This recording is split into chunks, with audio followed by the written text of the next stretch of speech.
ओम नमः श्री यतिराजाय विवेकानंद सूरये सच्चित् सुख स्वरूपाय स्वामिने तापहारिणे जननीं शारदां देवीं रामकृष्णं जगद्गुरुं पादपद्मे तयोः श्रित्वा प्रणमामि मुहुर्मुहुः।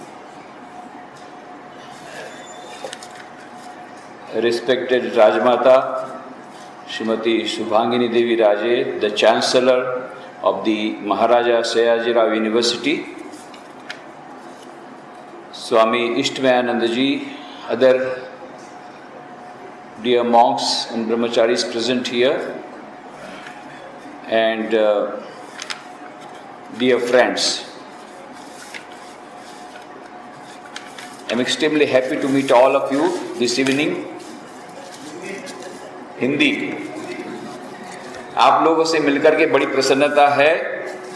सबसे पहले तो मैं स्वामी इष्टवयानंद जी को अभिनंदन देना चाहूँगा कि उन्होंने इस कार्यक्रम का यहाँ पर आयोजन किया और राजमाता शुभांगिनी देवी राजे को यहाँ पर चीफ गेस्ट के रूप में यहाँ पर ले आए हम लोग के इस विशेष फंक्शन में,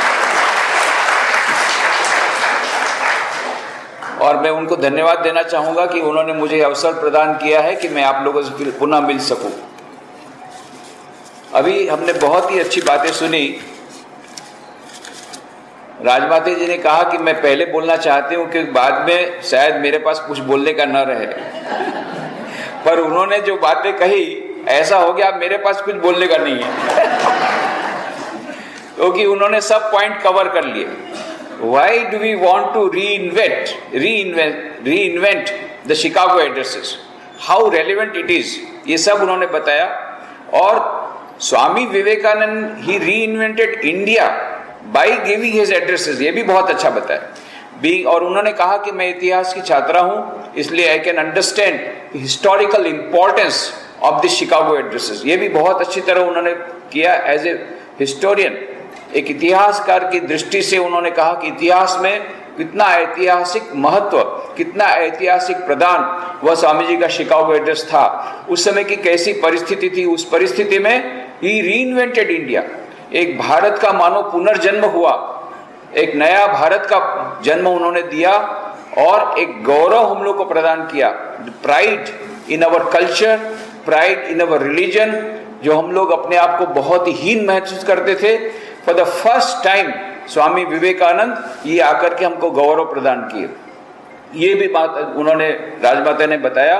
और उन्होंने जो शिकागो धर्म सभा में जो बातें कही थी, we do not only believe in toleration but we accept all religious as equally true, acceptance की बात कही, ये भी राजमाता ने बताया। तो ये आज ये एक्सेप्टेंस की बात, हार्मोनी ऑफ रिलीजन्स की बात कितनी सुसंगत है, कितनी महत्व की है। उन्होंने कहा श्रीलंका में यह जो घटना हुई, इस प्रकार की घटनाएं आज बढ़ रही है, उस संदर्भ में स्वामी विवेकानंद ने जो सर्वधर्म संघ की बात को कही थी, सर्वधर्म संभव की बात कही थी, सर्वधर्म समन्वय की बात कही थी, वो कितनी ज्यादा महत्व की है यह उन्होंने बताया। And that is why it is very much needed that we reinvent the Chicago addresses. और उन्होंने बहुत अच्छी बात बताई कि ये एक अद्भुत संयोग है कि स्वामी विवेकानंद यहाँ बड़ौदा में इसी मकान में रहे। This is the historic Dilaram bungalow, इसी ऐतिहासिक दिलाराम बंगलो में स्वामी विवेकानंद स्वयं यहाँ पर रहे तत्कालीन दीवान मणिभाई जसभाई के अतिथि के रूप में। और महाराजा सयाजीराव गायकवाड़ के संबंध में उनको इतनी अधिक उनका सम्मान वो करते थे। कहाँ मिले हमको पता नहीं, मोस्ट प्रोबेबली वे महाबलेश्वर में मिले, पर वहां पर बाद में जब वो गए थे दक्षिण भारत में त्रिवेंद्रम में, प्रिंस मार्तंड वर्मा को उन्होंने कहा था, स्वामी विवेकानंद ने कहा था, of all the princes I have met, the one who impressed me most with his dynamism, with his patriotism, with his farsightedness was Maharaja Sayajirao Gaikwad of Baroda. Swami ji को पूछा था प्रिंस मार्तंड वर्मा के, आपने तो इतने सारे राजाओं को मंत्र दीक्षा दी, इतने सारे राजा आपके शिष्य हुए, इतने राजा महाराजा को आप मिले, तो उसमें सबसे बड़े महाराजा आपको कौन से लगे? तब उन्होंने कहा था इतने सारे महाराजाओं को मिला, फिर सबसे ज्यादा जो मैं इंप्रेस हुआ वो थे सयाजीराव गायकवाड़ बड़ौदा के। और ये सयाजीराव गायकवाड़ बड़ौदा, इनके साथ, इनके परिवार के साथ हमारा संबंध अक्षुण्ण रहा है। जो स्वामी विवेकानंद के साथ महाराजा सयाजीराव गायकवाड़ का संबंध था वो आज भी बना हुआ है। और ये सयाजीराव गायकवाड़ बाद में राजमाता ने बताया कैसे 40 साल बाद 1933 में फिर से शिकागो में जो पार्लियामेंट रिलीजन हुआ उसमें प्रिसाइड किया उन्होंने फंक्शन, और फिर से भारत को पुनः गौरव दिलाया वो सयाजीराव गायकवाड़। तो ऐसा अद्भुत सहयोग कि स्वामी विवेकानंद ने, पार्लियामेंट रिलीजन्स में स्वामी विवेकानंद ने हमको भारत का पुनः गौरव दिलाया। सयाजीराव गायकवाड़ ने बाद में 40 साल बाद जाकर के उसी शिकागो में वहां पर पार्लियामेंट रिलीजन ने पुनः गौरव दिलाया। और इसी सयाजीराव गायकवाड़ के परिवार के राजमाता शुभांगिनी देवी यहाँ पर अध्यक्षता कर रही कार्यक्रम की, और जिसमें हम री इन्वेंट कर रहे हैं शिकागो एड्रेसेस। ये कितना अद्भुत सहयोग है। बहुत ही उन्होंने सुंदर प्रवचन दिया। तो ये आज हम लोग कुछ बातें तो हम लोगों ने कर ली कि why we want to reinvent Chicago addresses, because it is very relevant. ये आज भी इतने प्रासंगिक हैं, जैसा राजमाता जी ने बताया उतना ही नहीं बल्कि ज्यादा प्रासंगिक है। एक किताब आई है सैमुअल पी हंटिंगटन, किताब का नाम है the clash of civilizations and remaking of a world order, जिसमें उन्होंने कहा विथ फैक्ट्स एंड फिगर्स कि पिछले 40 साल में जितने छोटे बड़े युद्ध हुए, जिनके बारे में हम जानते भी नहीं, छोटे छोटे बड़े युद्ध होते रहते हैं बड़े देशों में, ये जितने सारे युद्ध थे वे युद्ध देशों के बीच के नहीं थे। बाहर से लगता है कि देशों के बीच के युद्ध हैं, सचमुच में it was a clash of civilizations. ये टक्कर देशों के बीच की टक्कर नहीं थी, दो देशों के जो धर्म हैं उन धर्मों के बीच की टकराहट थी। विशेषतः इस्लाम धर्म और ईसाई धर्म की टकराहट आज भी चल रही है। बाहर से लग रहा है देश लड़ रहे हैं, ये उन्होंने फैक्ट्स एंड फिगर के साथ कहा है। तो आज जब धर्म के नाम पर इतने सारे झगड़े चल रहे हैं, तो यह स्वामी विवेकानंद का संदेश वो आज भी महत्व का हो जाता है, जो उन्होंने उस समय कहा था शिकागो धर्म सभा में 11 सितंबर 1893। वहां पर अमेरिका में 11 सितंबर को क्या बोलते हैं? 9/11। पहले वो लोग महीना लिखते हैं फिर डेट लिखते हैं, हम लोग पहले डेट लिखते हैं बाद में महीना लिखते हैं, वो लोग ऐसा नहीं करते। 9/11 तो 9/11 को 1893 को स्वामी विवेकानंद ने सर्वधर्म समन्वय का संदेश दिया, वो हमने स्वीकार नहीं किया, इसलिए दूसरा 9/11 हुआ 108 साल बाद, और न्यूयॉर्क में वर्ल्ड टावर ब्रेक हो गए। इसलिए न्यूयॉर्क में इस बार जब मैं गया था टोरंटो में 7th parliament of world religion में अटेंड करने, तो लौटते समय न्यूयॉर्क में जो हमारी वेदांत सोसाइटी स्वामी सर्वप्रियानंद जी ने मेरे लिए एक भाषण रखा, उसका नाम था फ्रॉम 9/11 टू 9/11।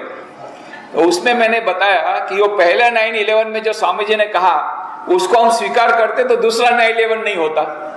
ये दूसरा 9/11 हुआ क्यों?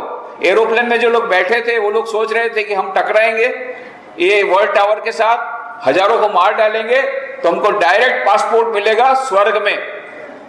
इस प्रकार की भावना के साथ वो सब लोग को मार रहे थे। ये सोच रहे थे बहुत बड़ा धर्म का एक काम कर रहे हैं। ये धर्मांधता जिसके बारे में स्वामी विवेकानंद ने चेतावनी दी थी, उन्होंने कहा था उस 9/11 को 11 सितंबर 1893 को, sectarianism, bigotry and its horrible descendant fanaticism have long possessed this beautiful earth. It has filled this earth with human blood, destroyed civilizations and destroyed nations. But for these horrible demons, our society would have been far advanced than it is now. But their time is come, and I fervently hope that the bell that tolled this morning in honor of this convention may be the death knell of all fanaticism, of all persecution, whether with the sword or whether with the pen, and of all uncharitable feelings between the persons wending their way to the same goal. ये कहा था उन्होंने कि ये धर्मांधता और धर्म के नाम पर जो लड़ाई और फैनेटिसिज्म, जो धर्मधनुता, इसके कारण हमारे देशों में हम इतनी सारी खून की नदियां बही है। धर्म को जोड़ने का काम करना चाहिए, उसके बदले उसने तोड़ने का काम किया। यह दुर्भाग्य है।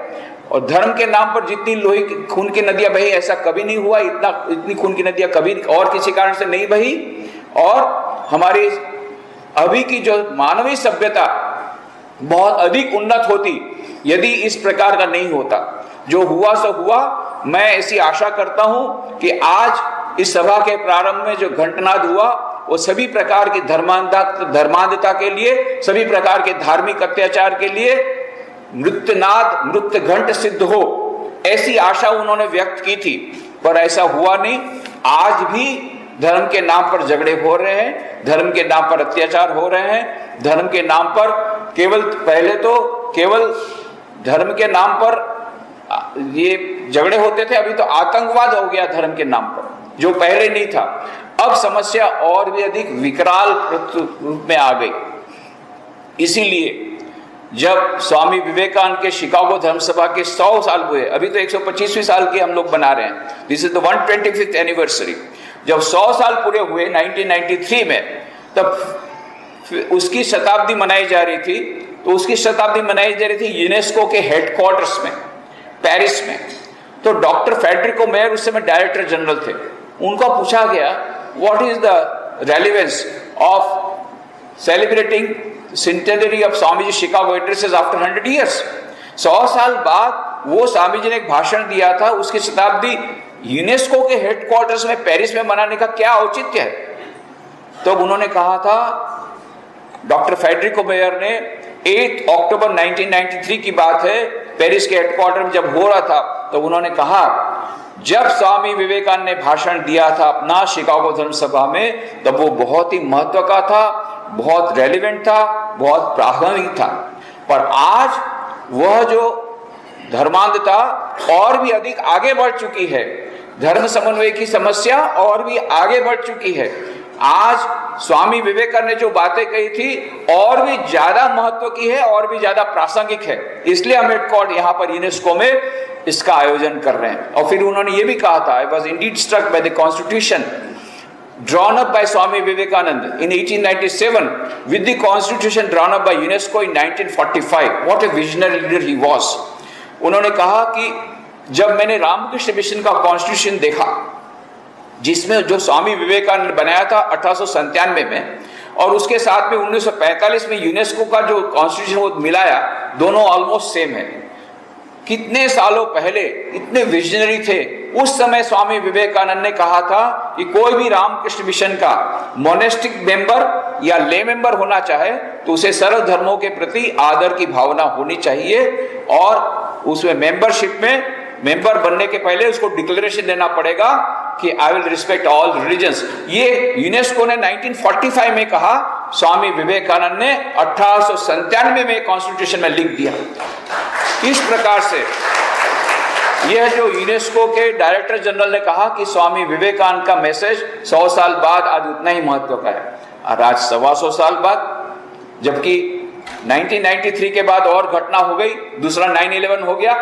वो तो उस समय नहीं हुआ था, उसके बाद 9/11 हो गया, और भी घटनाएं हो रही है। अभी श्रीलंका की घटना के बारे में राजमाता जी ने बताया, घटनाएं कितनी आगे और बढ़ रही है, धर्म के नाम पर कितने जब इतने सारे अत्याचार हो रहे हैं, तो ये मैसेज और भी अधिक महत्व का होता जा रहा है जो स्वामी विवेकानंद ने कहा था। और इसीलिए प्रेसिडेंट ओबामा, बैरक ओबामा, जब पहली बार अमेरिका प्रेसिडेंट बनने के बाद आए थे, पहली टर्म में भारत आए, तो joint session of the parliament उन्होंने उसको एड्रेस किया, और उस समय उन्होंने कहा, I am proud that I am coming from Chicago, I belong to Chicago where Swami Vivekananda, पूरा अच्छी तरह बोल भी नहीं पाए विवेकानंद का नाम, Swami Vivekananda delivered speech in Chicago parliament religion, I am coming from Chicago, ये उन्होंने कहा था यहाँ पार्लियामेंट रिलीजन। और जापान के प्राइम मिनिस्टर, बहुत साल पहले की बात है, जब जापान के प्राइम मिनिस्टर थे, उस समय भी प्राइम मिनिस्टर थे प्रेसिडेंट ओबे, वो जब आए उन्होंने भी ज्वाइंट पार्लियामेंट को उन्होंने एड्रेस किया और उन्होंने स्वामी विवेकानंद के शिकागो एड्रेसेस का जो पहला एड्रेस है, वेलकम एड्रेस 11 सितंबर को जो दिया था, उसका पूरा का पूरा कोटेशन दिया।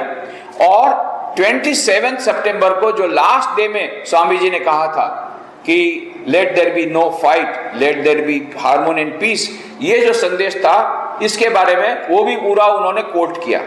तो इस प्रकार से जितने वर्ल्ड लीडर्स हैं ये सभी स्वामी विवेकानंद के शिकागो एड्रेसेस को इतना महत्व दे रहे हैं। कोई भी किताब निकलती है, greatest 100 speeches of the world, उसमें शिकागो एड्रेस अवश्य रहता है। Most inspiring speeches of the world, उसमें स्वामी विवेकानंद का ये शिकागो एड्रेस अवश्य रहता है।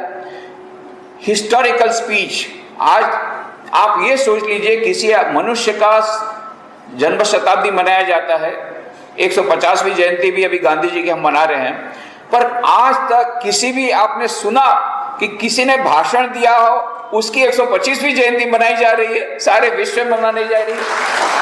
125वीं जयंती सारे विश्व में मनाई जा रही है। यहां तक कि पिछले वर्ष इलिनॉय गवर्नमेंट ने क्या किया, क्योंकि शिकागो इलिनॉय स्टेट में आता है, इलिनॉय स्टेट ने कहा 11 सितंबर will be regard as Swami Vivekananda day, ऐसा उन्होंने डिक्लेयर कर दिया। 11 सितंबर को स्वामी जी ने भाषण दिया था, इलिनॉय गवर्नमेंट ने कहा 11 सितंबर will be called Swami Vivekananda day.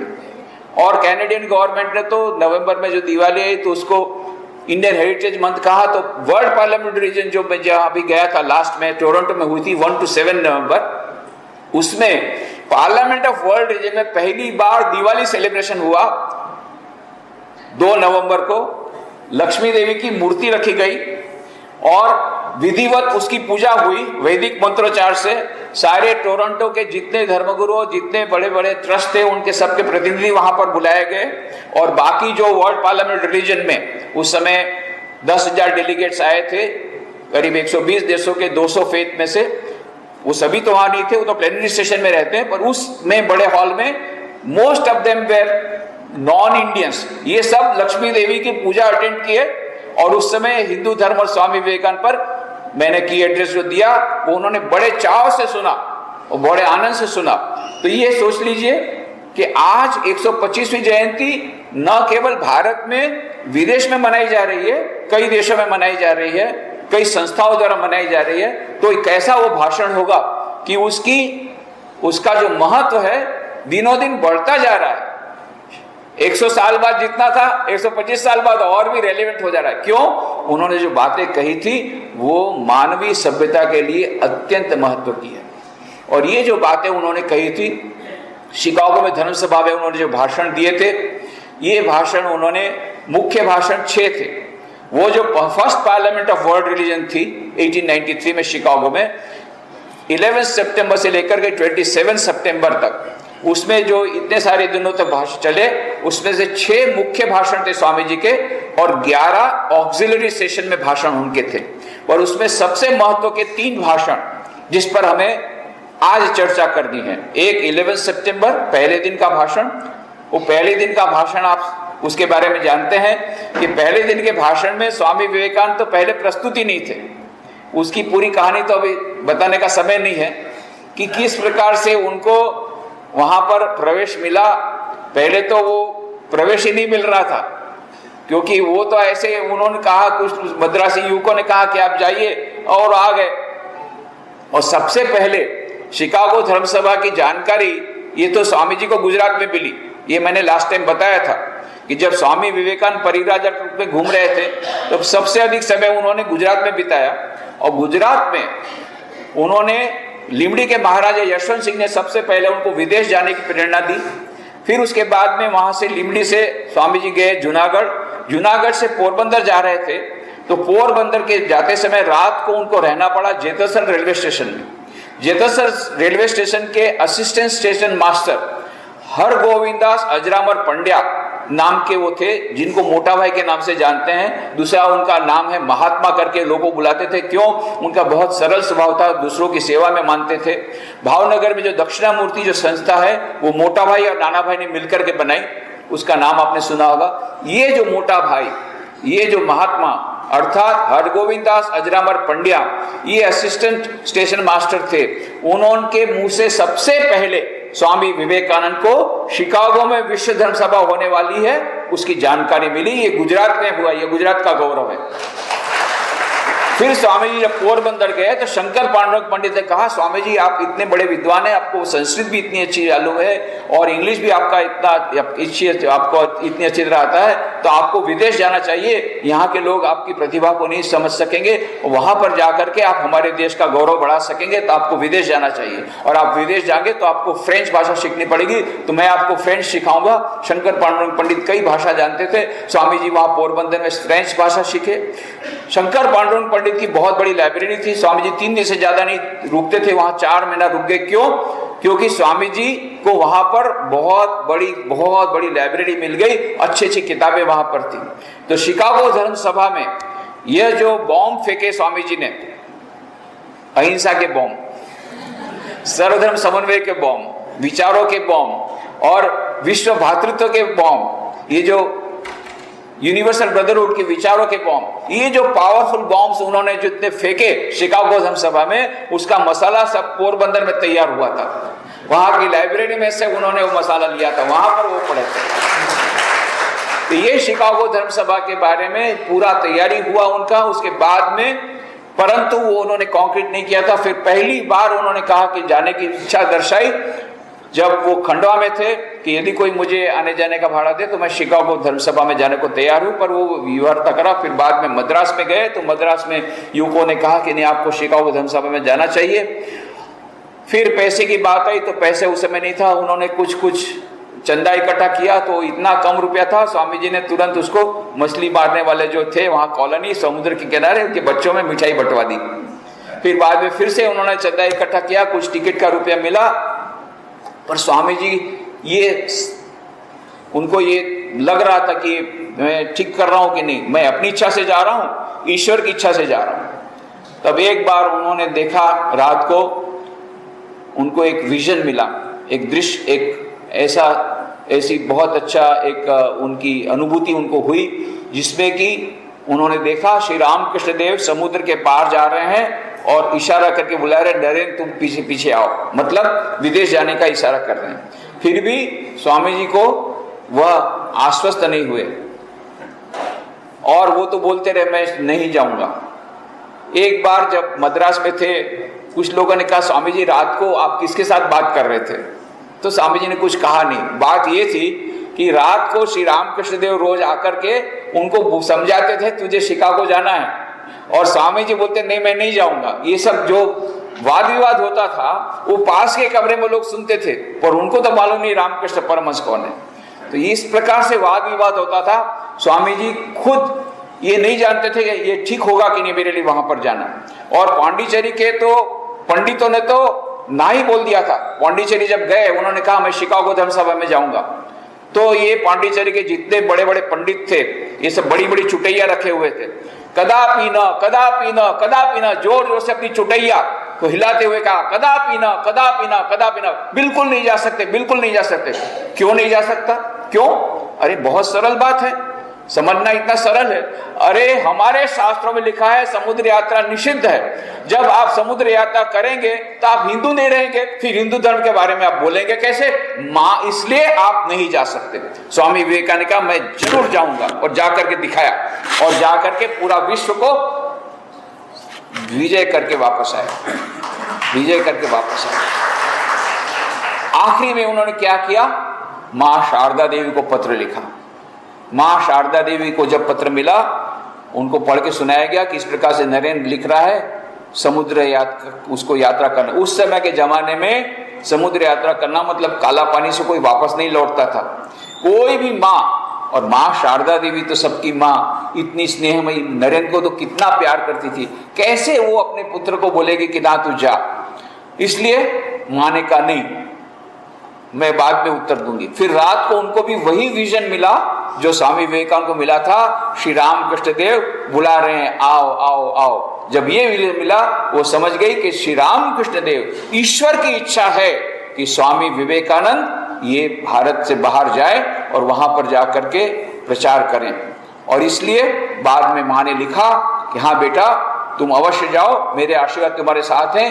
Shri Ramakrishna Dev की यही इच्छा है कि तुम इस प्रकार से विदेश जाकर के भारत का नाम रोशन करो, मेरे आशीर्वाद तुम्हारे साथ हैं। ये पत्र जब मिला, स्वामी जी तब मद्रास में थे, पत्र को सिर पर रख करके नाचने लगे, माँ की अनुमति मिल गई, माँ की अनुमति मिल गई, माँ की अनुमति मिल गई, नाचने लग गए। और फिर निश्चित हुआ, फिर से युवकों ने थोड़ा थोड़ा चंदा इकट्ठा किया, टिकट का भाड़ा हुआ, 3rd क्लास टिकट खरीदा स्टीमर का। उसके बाद में खिचड़ी के महाराजा को पता पड़ा, नहीं नहीं, मेरे गुरु 3rd क्लास पे जाएंगे, नहीं मेरे गुरु 1st क्लास पे जाएंगे। स्वामी जी कह रहे मैं सन्यासी हो, कुछ भी हो, मेरे गुरु है, आप सन्यासी हो तो क्या हो गया। उनके लिए अलग ड्रेस कराया खिचड़ी के महाराजा ने, अजीत सिंह जी ने, और उनकी 1st क्लास टिकट कराई स्टीमर में, क्योंकि वो 1st क्लास में गए थे, इसलिए जमशेदजी टाटा के साथ बात हुई, नहीं तो जमशेदजी टाटा के साथ मुलाकात नहीं होती। और फिर जमशेदजी टाटा को उन्होंने इंडियन इंस्टीट्यूट ऑफ साइंस खोलने की जो प्रेरणा दी थी, आप लोग सब जानते हैं, वो इसलिए हुआ क्योंकि वो स्वामी जी 1st क्लास में थे और 1st क्लास की टिकट 3rd क्लास की टिकट चेंज करके एक खिचड़ी के महाराजा ने कराई थी। तो इस प्रकार से यह जो स्वामी विवेकानंद का शिकागो धर्मसभा में जाना, विदेश में जाना, ये कोई छोटी मोटी घटना नहीं है, एक बड़ी दिव्य योजना का एक भाग है। गीता में भगवान श्री कृष्ण ने कहा है ना, यदा यदा हि धर्मस्य ग्लानिर्भवति भारत अभ्युत्थानम् अधर्मस्य तदात्मानं सृजाम्यहम् परित्राणाय साधूनां विनाशाय च दुष्कृतां धर्म संस्थापनार्थाय संभवामि युगे युगे। धर्म की पुनः स्थापना के लिए, अधर्म को दूर करने के लिए, सज्जनों की रक्षा के लिए मैं बारंबार अवतार लेता हूं। श्री कृष्ण भगवान कहते हैं, तो जो राम थे, जो कृष्ण थे, इस बार रामकृष्ण के रूप में, और ये धर्म की पुनः स्थापना के लिए, भारतीय आध्यात्मिक संस्कृति का पुनरुद्धार करने के लिए, ये जो हमारा जो सनातन धर्म, जिसको हम लोगों ने भुला दिया था, वो केवल हमारा रसोई घर में हमारा धर्म घुस गया था, ये मत छुओ, ये मत छुओ, ये मत छुओ, जो उपनिषद के सत्यों को हमने भुला दिया था, उसका पुनरुद्धार करने के लिए श्री रामकृष्ण देव आए और उस दिव्य योजना के रूप में अपने साथ लाए माउस स्पीकर के लिए स्वामी विवेकानंद को। वो स्वयं तो प्रवचन देने, पर उन्होंने नरेंद्र नाथ को तैयार किया, नरेंद्र नाथ को उन्होंने तैयार किया इस ब्रॉडकास्टिंग ऑफ द मैसेज के लिए। उन्होंने तो वो सारे जितने हमारे सनातन धर्म के सत्यों को अपने जीवन में उसको चरितार्थ किया। इसलिए फ्रेंच मनीषी रोमारोला कहते हैं, Shri Ramakrishna was the consummation of 2000 years of life of 300 million people. उस समय की जनसंख्या 30 करोड़ थी। 30 करोड़ लोगों के 2000 सालों की जो साधना, उसका फल है श्री रामकृष्ण परमहंस। पूरा कल्मिनेशन ये हुआ, और ये श्री रामकृष्ण देव ने 12 साल की तपस्या में सनातन धर्म के सभी प्रकार के धर्मों का न केवल पालन किया, बल्कि उन्होंने इस्लाम धर्म की साधना की, उसका सर्वोच्च लक्ष्य प्राप्त किया, ईसाई धर्म की साधना की, उसका सर्वोच्च लक्ष्य प्राप्त किया, और इस प्रकार से बाद में उन्होंने कहा जतो मत तो पत। इसलिए श्री रामकृष्ण के बारे में स्वामी जी ने कहा, Shri Ramakrishna's life itself was the parliament of religions। Swami ji का, रामकृष्ण का जीवन ही पार्लियामेंट रिलीजन था। उनके जीते जी कितने लोग, उनके विभिन्न धर्मों के लोग आते थे और अपने अपने धर्म को पालन करने की विशेष प्रेरणा प्राप्त करते थे। ईसाई आते थे, मुस्लिम आते थे, सभी प्रकार के लोग आते थे, और ये सभी लोग अपने अपने धर्म संप्रदाय के लोग श्री रामकृष्ण का जीवन दक्षिणेश्वर में पंचवटी के नीचे, वो फर्स्ट पार्लियामेंट रिलीजन पंचवटी के नीचे दक्षिणेश्वर में हुई थी। बाद में शिकागो विश्व धर्म सभा में वो दूसरी पार्लियामेंट हुई, ऐसा स्वामी विवेकानंद कहते हैं। ये तो पहले एक्सपेरिमेंट वहां पर हुआ। और स्वामी विवेकानंद ने कहा था श्री रामकृष्ण देव को, जब श्री राम के गले में कैंसर हुआ, काशीपुर के बगीचे में लाया गया, और नरेंद्र नाथ दत्त जो बाद में चलकर स्वामी विवेकानंद बने, उनके गुरु भाई सब श्री रामकृष्ण की सेवा कर रहे हैं। और उस समय इस नरेंद्र नाथ कहते हैं, अरे मेरा को कुछ कर दीजिए, मेरा को कुछ कर दीजिए। श्री रामकृष्ण कहते हैं, अच्छा है, मैं इधर बीमार हूं और तू मेरे को परेशान कर रहा है। बोले इसी तरह परेशान कर रहा हूं, डॉक्टर ने कहा है तुम्हारी बीमारी ठीक होने वाले नहीं है आपकी, ये तो गले में, आपका तो कैंसर है गले में, फिर आप कब मर जाएंगे कुछ ठीक नहीं है, उसके पहले जाने के पहले मुझे दे दीजिए, जो देना है मुझे दे दीजिए।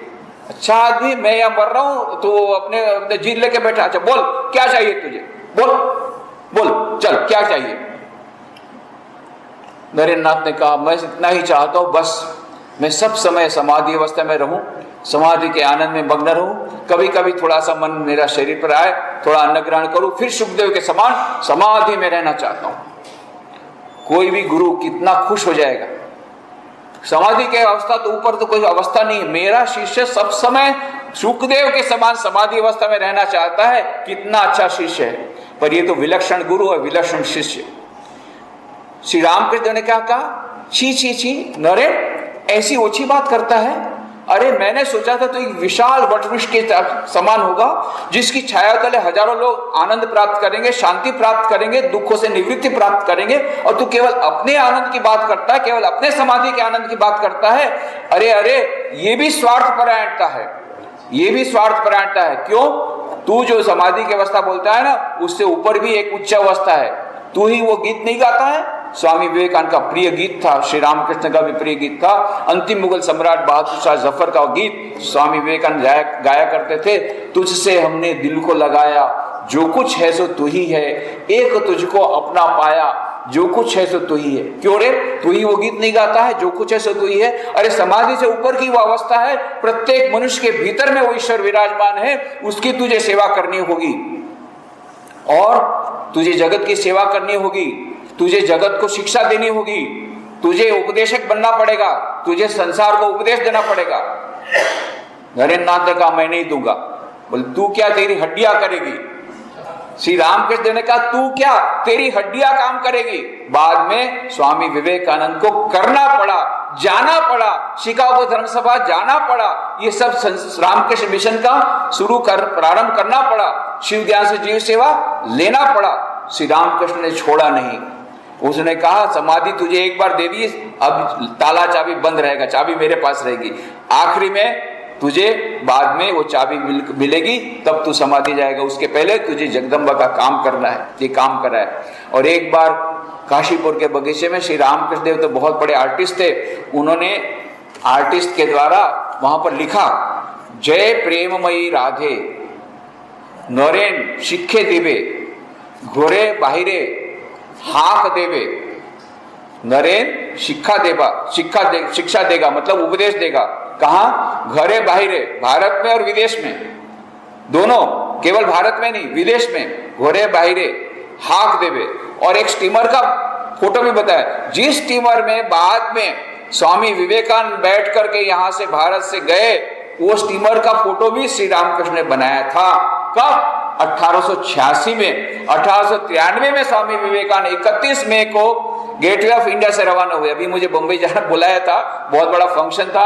31 मई 1893 Swami Vivekananda gateway of India से निकले थे, तो उसी गेटवे ऑफ इंडिया में हम लोग का बहुत बड़ा फंक्शन था। वहां स्वामी विवेकानंद की बहुत बड़ी मूर्ति है, उसका माल्यार्पण हुआ, 1 घंटे का बहुत सुंदर कार्यक्रम हुआ।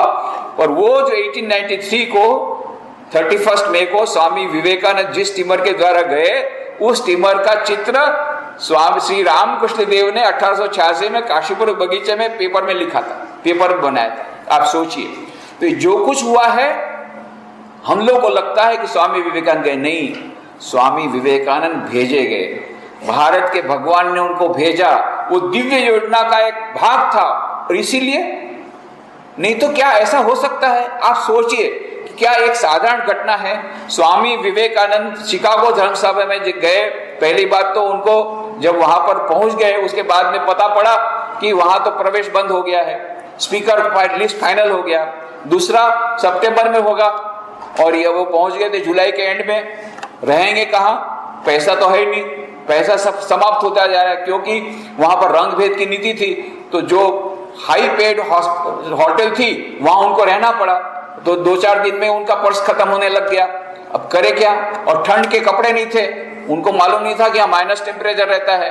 और खेतरी महाराज ने बहुत सुंदर कपड़े बनाए, पर कैसे? +45 डिग्री सेल्सियस के, और वहां -30 डिग्री सेल्सियस। उन्होंने कपड़े तो ऐसे बनाए थे, उनको पता नहीं था कि इतना टेम्परेचर रहता है। अब करे तो करे क्या? फिर वो पत्र लिखा, उन्होंने मद्रासी भाषा में, तुम लोग मूर्ख हो, मैं भी मूर्ख हूं, तुम लोग की कहानी पर मैं बोले चला आया। और ये लोग बोलते हैं रिकमेंडेशन लेटर चाहिए। यदि आपको स्पीच देनी है तो कौन आपको स्पॉन्सर कर रहा है, कौन संस्था की तरफ से आप आए हैं, कौन से धर्म के आपके बाहर, किसने आपको यहाँ भेजा है? बोले मैं खुद ही आया हूं। ऐसा नहीं चलता, रिकमेंडेशन होना चाहिए कि संस्था का। अब स्वामी जी क्या करें? अब यहाँ पार्लियामेंट रीजन में तो स्पीच देने का तो होगा नहीं, वापस जाने का भी पैसा नहीं है, रहने का भी पैसा नहीं है। और फिर उन्होंने लेटर लिखा डांटते हुए अपने वो युवक लोग, अरे तुम लोग मूर्ख हो, मुझे क्या ऐसे बोल दिए, तुम जाओ, और मैं भी मूर्ख हूं, मैं चला आया। अरे पहले ये सब तो सोचना चाहिए कि यहाँ रिकमेंडेशन लेटर चाहिए, और अभी तो मेरे पास वापस लौटने के तो पैसे भेजो कम से कम। ये हो रही थी हालत। तब उनको याद आया कि जब वो वैनकूवर से ट्रेन में आ रहे थे शिकागो, उस समय ट्रेन में कैट सैनबोर्न नाम की एक महिला ने उनके साथ मुलाकात हुई थी, और उन्होंने कहा था स्वामी जी आप मेरे गेस्ट बनिए। उनका ड्रेस उनको बहुत अच्छा लगा था, तो इसलिए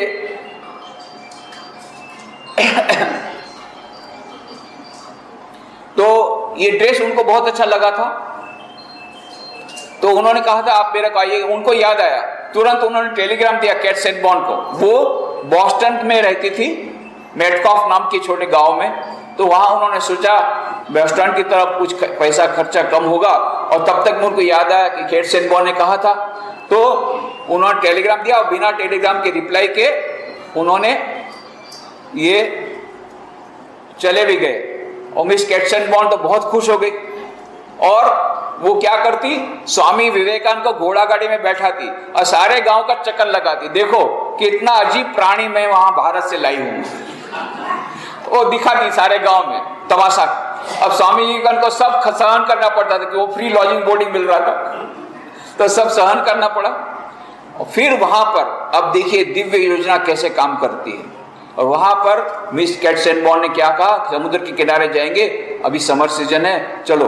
तो समुद्र के किनारे वहां पर ये वहां की प्रथा है कि जब समर आता है तो लोग सी शोर के पास में उन लोग के छोटे गांव में सबके छोटे छोटे घर रहते हैं, वहां पर ले गई उनको। वहां पर उनके पड़ोस में प्रोफेसर जॉन हेनरी राइट, जो कि हार्वर्ड यूनिवर्सिटी के प्रोफेसर थे ग्रीक में, उनके साथ मुलाकात हुई। देखिए कैसा दिव्य योजना चल रही। और जॉन हेनरी राइट उनकी विद्वता से इतना प्रभावित हुए, स्वामी जी आपको तो शिकागो धर्मसभा में जाना चाहिए, आपकी विद्वता से आप पूरे अमेरिका को कब्जा कर लेंगे। स्वामी जी, अरे भैया मैं उसी के लिए आया था उसी के लिए, पर वो लोग बोलते हैं कि आपका पास परिचय पत्र नहीं है, इसलिए मुझे रिजेक्ट कर दिया।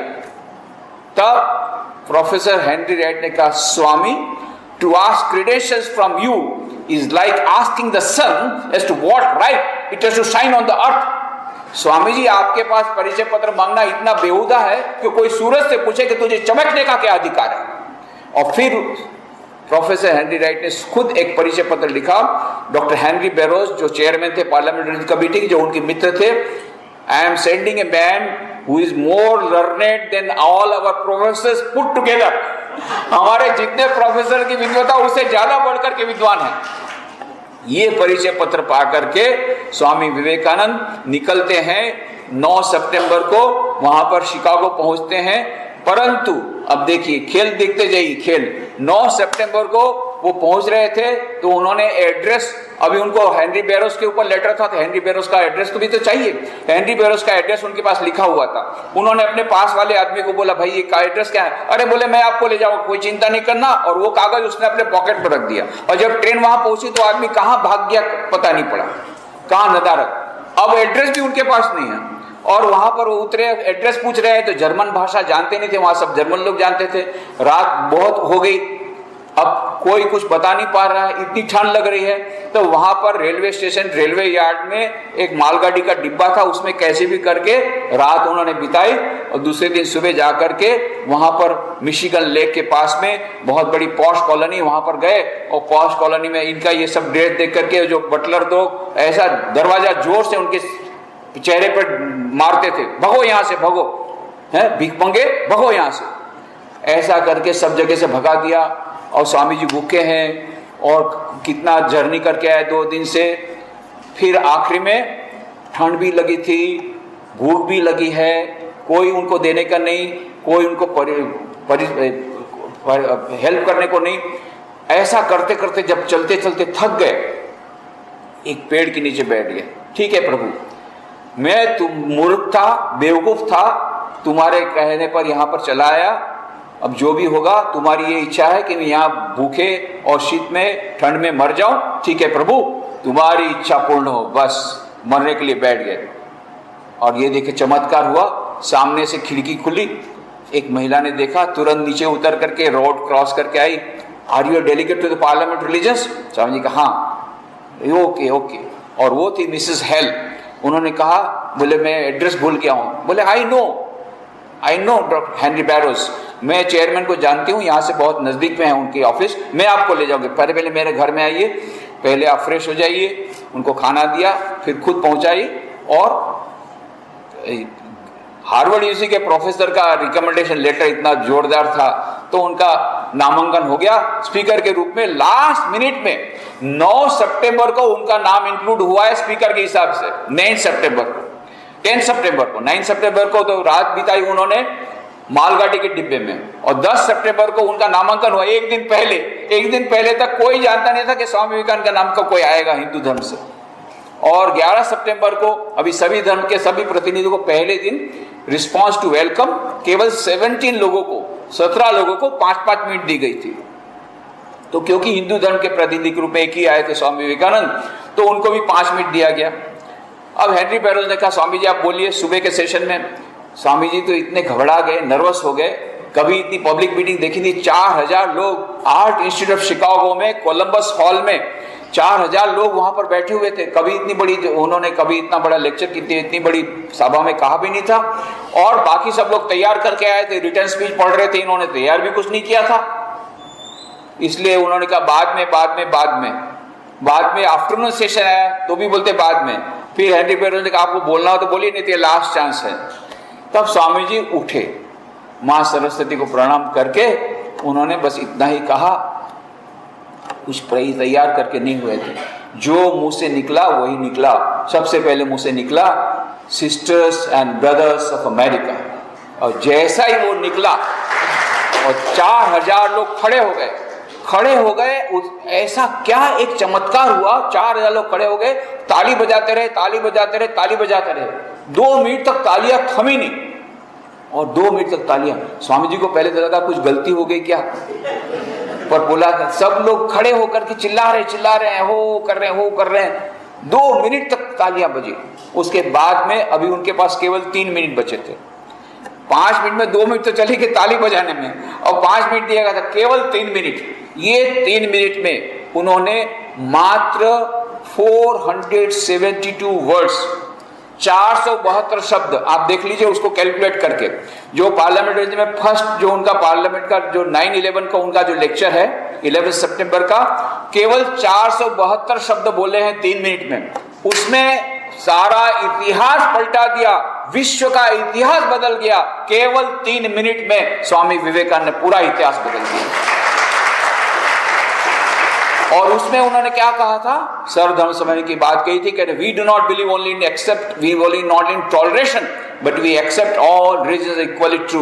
हम न केवल सहन करने की बात करते हैं, हम सभी धर्मों को समान रूप से स्वीकार करते हैं। सहन करना कब बोलते हैं, जब आप जाते हैं ट्रेन में और आपका रिजर्व कंपार्टमेंट रहता है और कुछ आ जाते हैं डेली पैसेंजर, 8-10 लोग आकर के आपकी सीट पे बैठ जाते हैं। बोले हमारा रिजर्व कंपार्टमेंट, तो क्या ट्रेन खरीद लिया है, तेरे बाप की ट्रेन है क्या?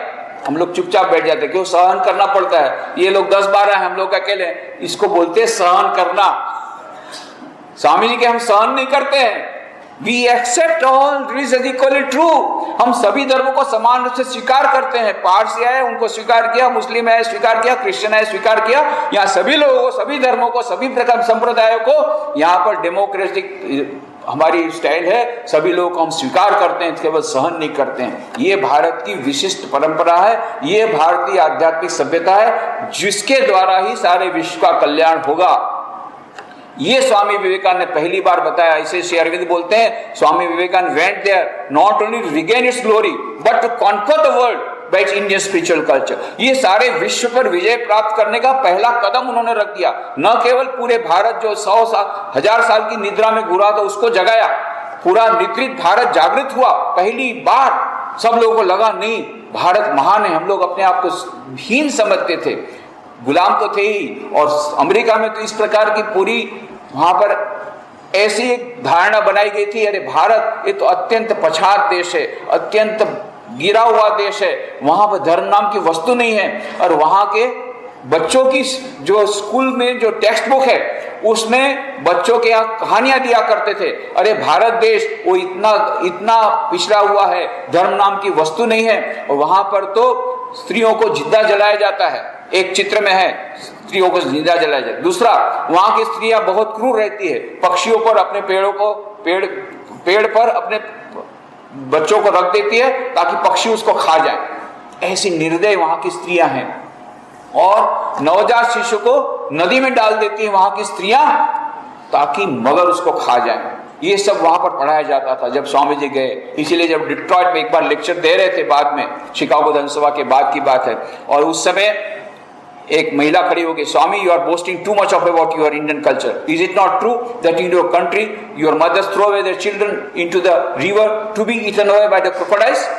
स्वामी जी आप बड़ी बड़ी बातें करते हैं अपनी भारतीय संस्कृति की, क्या आप यह सच नहीं है कि आपके देश में नारियां अपने नवजात शिशु को नदी में डाल देती है ताकि मगर उसको खा जाए? क्या यह सच बात नहीं है? यही उनको पढ़ाया जाता था ना उनकी बच्चों की किताबों में, तो उन्होंने यही जानती थी। तो स्वामी जी हाजिर जवाबी थे, तुरंत उन्होंने कहा yes madam that is very true, you know I too was thrown like that, I too was thrown like that by my mother, but you know I was so fat, crocodile could not eat me, so I am here to speak before you. इतना मोटा था मैं कि मगर मुझे खा नहीं पाया, इसलिए लेक्चर देना आया। मैं भी था, मेरे को भी मेरी माँ ने फेंक दिया था। इस प्रकार से स्वामी जी हाजिर जवाबी थे और इस प्रकार से उनको अकेले हाथ उन्होंने युद्ध किया था अमेरिका में, अकेले हाथों। अरे भारतीय जो लोग थे वो भी ईर्ष्या के कारण उनके अगेंस्ट में हो गए, फिर भी अकेले हाथों उन्होंने ये सब युद्ध किया और भारतीय आध्यात्मिक संस्कृति का झंडा फहराया, सनातन धर्म का झंडा फरकाया। और पहली बार ये भारत गौरव, काका साहब कालेलकर बोलते हैं, मैं उस समय का युवक हूँ जब हम लोग वो शिकागो से जहाँ से समाचार पत्र में हमको न्यूज मिलते थे, हम लोग छाती फूल जाती थी, अरे हमारे देश के एक नौजवान ने वहां जाकर के भारतीय आध्यात्मिक संस्कृति का झंडा फरकाया है। हम लोग को इतना उत्साह मिलता था उस समय, ऐसी कितनी चेतना ऐसी हमारे पूरे युवकों में फैल जाती थी, इसको मैं आपको समझा नहीं सकूंगा। ऐसा काका साहब कालेलकर लिखते हैं। उस समय के जितने युवक थे ये सभी स्वामी विवेकानंद के इस विश्व विजय, शिकागो धर्म सभा के विश्व विजय के बाद बहुत ज्यादा प्रभावित हुए और तब से हमारे भारतीय जो 1000 साल की हमारी नींद थी गुलामी की, उसमें करवट बदली और हमारे भारत की नव चेतना जागृत हुई। जैसे राजमाता ने बहुत अच्छी तरह बताया कि इट वॉज री इन्वेंटिंग इंडिया ऑल्सो, ये भारत का मानो फिर से पुनः अन्वेषण हुआ और भारत का पुनर्जागरण हुआ स्वामी विवेकानंद शिकागो एड्रेस के कारण।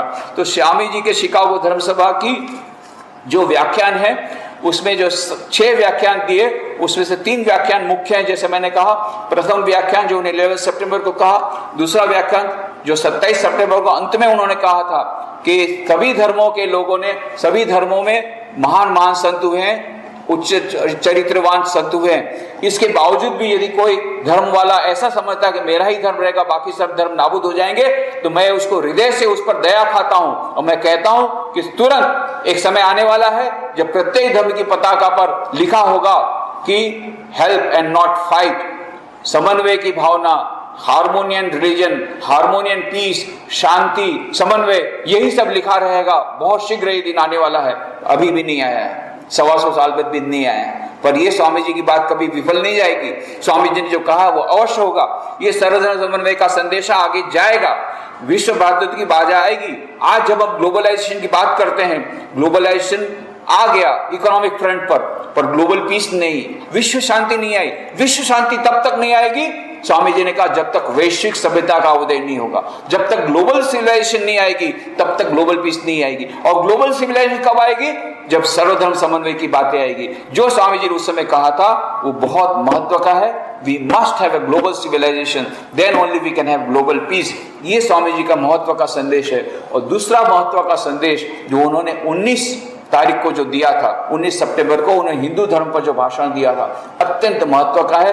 वो भी उतना ही महत्व का है, उसको हम लोग भूल जाते हैं। उस भाषण में उन्होंने उस समय के अमेरिका में लोगों के मन में अशांति थी, लोग बहुत दुखी थे। आज हमारे समाज की जो स्थिति है, सभी लोग टेंशन में हैं, सभी लोगों के मन में दुख है, सभी लोगों के मन में अशांति है। उस समय के जमाने में अमेरिका में वही स्थिति थी, आज भी वहां पर और भी ज्यादा बढ़ गई है। अभी भारत में भी वही स्थिति आ गई जो उस समय अमेरिका की थी। इसलिए स्वामी जी का जो संदेश जो उन्होंने अमेरिका में उस समय दिया था, वो आज भारत के लिए भी इतना ही महत्व का हो गया है और भी ज्यादा महत्व का। वो कौन सा संदेश था? वो था दिव्यता का संदेश। स्वामी विवेकानंद ने उस समय श्वेताश्वेतर उपनिषद की भाषा को उपनिषद में से उद्धृत करके कहा था, शृण्वन्तु विश्वे अमृतस्य पुत्राः आये धामानि दिव्यानि तस्तु वेदाहमेतं पुरुषं महान्तं आदित्य वर्णम तमसः परस्तात् तमेव विदित्वा त्रिमृतमेति नान्य पंथा विद्यतेनाय।